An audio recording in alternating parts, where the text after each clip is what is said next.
Well, just like their people, no two dog breeds are alike. In fact, in the canine world, pure breeds are incredibly unique from each other, not only in their physical traits and general behaviors, but also when it comes to specific health needs. Well, to help us navigate this and give us some tips and probably some advice and information we didn't have before about our dogs is Steve Dale. Steve's a certified behavior consultant.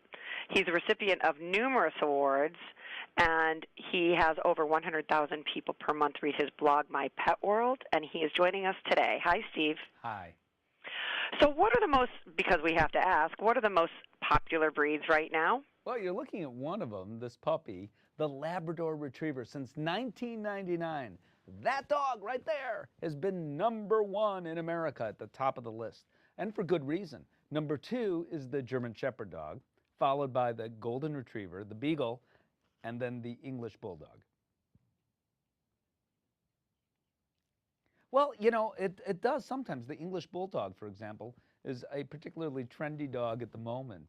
And that's kind of a warning for people. I mean, here's a dog that has its challenges and its potential medical bills. Listen, if you know what you're getting into and understand what the appropriate lifestyle is in reality for yourself and your family and get a dog to match that, that's ideal.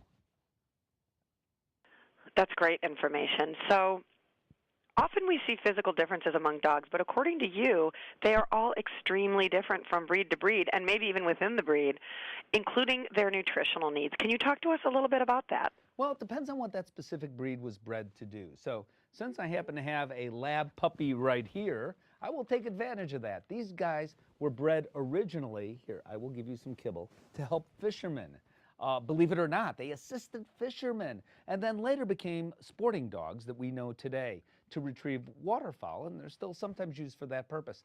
That takes a certain amount of talent to do, not only to go get the waterfowl and bring it back time and time and time again. Takes a lot of energy. They actually have more energy, these dogs, Labrador Retrievers, than people think. They're very patient dogs at the same time, and we use that today. By the way, that patience is important if you're out in the field all day, every day, right? You have to be very patient, and these guys can be. And we've used that, in fact, for these dogs as they become wonderful guide dogs, service dogs, assistance dogs, and serve society in so many ways.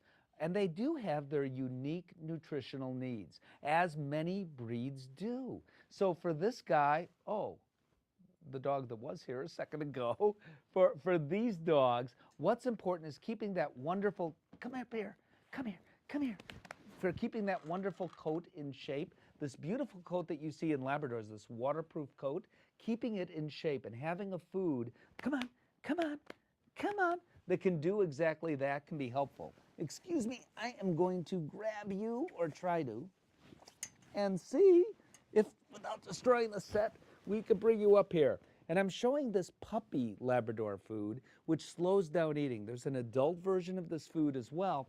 And slowing down, slowing down the eating is really, really important because we have a nation filled with overweight and obese dogs in general. But Labradors seem to have a specific, you can see they're kind of food motivated, just kinda. And that's a good thing, that's fine. Helps us to train these dogs too.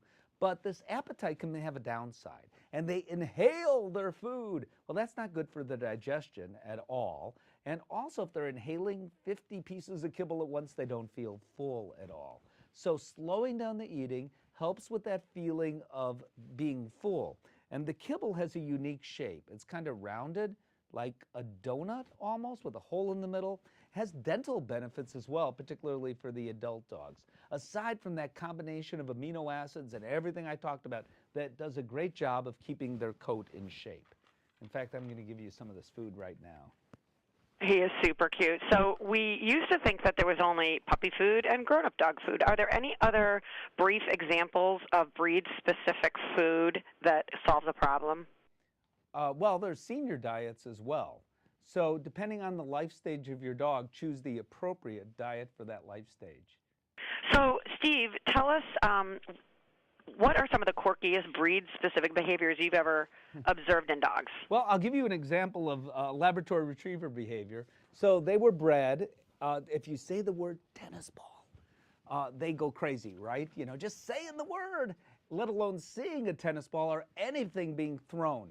Well, today's television sets, we could see so well because of their high definition and their size, right? I mean, they're so large. So even some dogs today watch TV, and there's one Labrador I know where if anybody throws anything that's on TV, even if it's on a TV commercial, the dog goes running down the hallway after whatever they've thrown. So they never catch it, is the sad part. So if someone on a commercial throws a tomato, they go running down. This dog goes running down, woof, woof, woof, woof, woof, barking all the way down a hallway looking for that tomato. That is hilarious. So for our viewers, users, and visitors, where can we go to find these tips and more information? RoyalCanin.us is the website, or check out the Royal Canin Facebook page. Again, the website is RoyalCanin.us. Thank you so much, Steve.